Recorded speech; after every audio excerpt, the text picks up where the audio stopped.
to the stage with, did you say Melody? Elodie. Elodie. Oh, yep. So it's quite an avail here for you. Came two-time truck champion, close to the third. We'll start out with questions from the floor. Who's got the first one while Dad gets set up here? Here we go, Lee. We'll get the mic over there. Lee Spencer, Motorsport.com. What were your impressions of the first truck chase? I liked it. Not going to lie, at the beginning of the season, I wasn't a real big fan of it. I liked the old system, and then became a huge fan of it whenever I had such a terrible preseason, if you want to call it that. And we would probably been about 10th in points just with the 5 DNFs we had. Then we had the fire at the shop. And to be able to have 5 DNFs and get to Homestead and have a shot at winning a championship, I loved it. Next question, Chris. Chris Knight, catchfence.com. Hey, Matt, I was just wondering, now that it's gone and out of the way, did you like the caution clock in the Truck Series?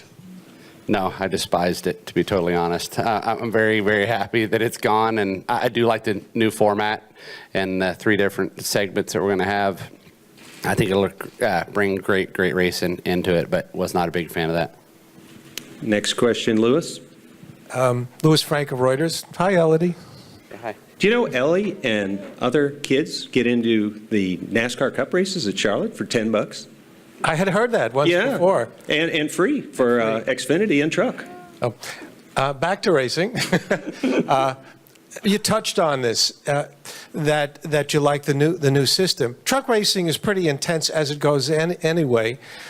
You see more wrecking, you know, as the segments come to a close. If you call that exciting, we kind of like to do it. You know, well, I mean, hopefully the fans don't come to watch it for the wrecks. Hopefully they come to watch it for great side-by-side racing. This is like daughter bring your daughter to work day. But I love it. The segments, I think, is going to be very, very good, to be honest, and it's going to bring something exciting, and it's going to give each and every one of the drivers something to reach out for throughout the race. The Truck Series had short enough races as it is, so we raced as hard as we could from the green flag to checkered flag. I think you're going to see the biggest change in the Cup Series because the races are so long, so they're going to be shooting for different stuff. You have anything to say?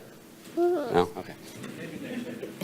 Racing a family and the fire, your crew actually went to a sprint car team shop? Yes, one of the teams.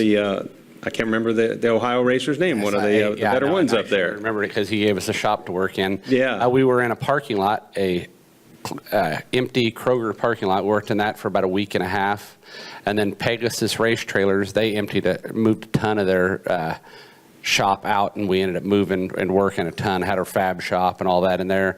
They stepped up big, and then the kid Andrews, yep, Chris Andrews, he moved.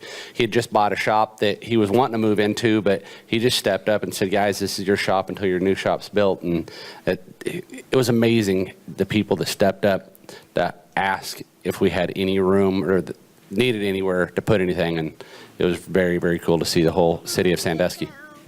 Okay, got a microphone at Jacob Seelman. Jacob Seelman, Performance Motorsports Network. Matt, I know there's been a lot of news about changeover in teammates at ThorSport going into this year, but you're the constant. For you, does that really bother you at all going into this year, having the changeover in who you're working with as far as the other drivers in the shop is concerned? No, I mean, it'll be exciting. The driver lineup that we have, I mean, I really feel confident about that, and I'm very happy with the constant of me being there each and every year. And I feel if I keep doing my job and winning races and contending for championships, I can be there as long as I want. So I'm very happy with that. Go Zach and then Don. Zach Albert, NASCAR.com. Matt, you touched on the fire at the ThorSport shop. What kind of progress has been made in the off season, and how far close to being all the way back are you guys? It will be done, 100% be done. I think they're saying the end. Second week of February. It looks, most part, 100% done, like the end of this week. But there's little things tidy and little things up until February. But we're going to be moved into that back area that burned down of the shop in the next week or two. Matt, Don Gamble, rapping on racing. You have a lovely daughter, And I want to give you some advice. I got it from an old timer years ago. When you have the trials and tribulations in racing, you deal with them. But raising a daughter, and I have two, when they're little, they'll step on your toes. When they get older, they'll step on your heart. So be prepared, because raising a daughter is going to be a lot tougher than racing a truck. Oh, that's made me a lot tougher, without a doubt. I mean, having her, because she's only 3 years old, and she steps to my heart already. So I can't imagine when she gets older if it gets any worse. Right there. Not you? Go to Stan. He's ready. Fire away. Thank you, Stan Creekmore, outside the box. When you look at the schedule for this year, what is the one track you are very hungry to get back to? Atlanta. Atlanta's always been my favorite racetrack. I hadn't won there till 2 years ago, but it was always still my favorite racetrack. That old wore-out surface it's so much fun to race on. To have that tire fall off that we have there from have a ton of grip at the beginning, and you're 15 laps into the run and you're hanging on for dear life. And as a race car driver, that's a blast. And that place has the oldest, greatest surface out there. Wolfgang. Wolfgang Munzer from Germany, Ranchwood Press Agency. The trucks are the only NASCAR race series still running on dirt in Eldora Speedway. How different is it to an asphalt oval? Is it difficult to set up the car? Is the driving style different? Can you talk a little bit about that? The driving style is a lot different. I mean, a lot different. And the setup on them is considerable amount different. Everything you thought you knew about turning left and going in an oval, you might as well throw that out the window on the setup, because it doesn't work on dirt. And one of the biggest things on dirt is just trying to learn what the dirt does throughout the night. I mean, when the track's really heavy and it's really muddy, and that's when it's its fastest. And then when the race, if the main event comes along, that the track's really slick at that point, and try to make sure you make all the right adjustments.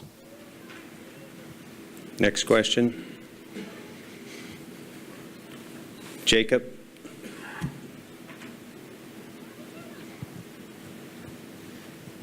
Talking about the shop earlier, Matt, as far as getting everything finally back to normal and you guys getting ready to go to Daytona, how big a motivator is it for you guys as a team, after having that affect you now with everything back to normal, to just go out and really get it done at the start of this year, come out strong now that everything's back situated?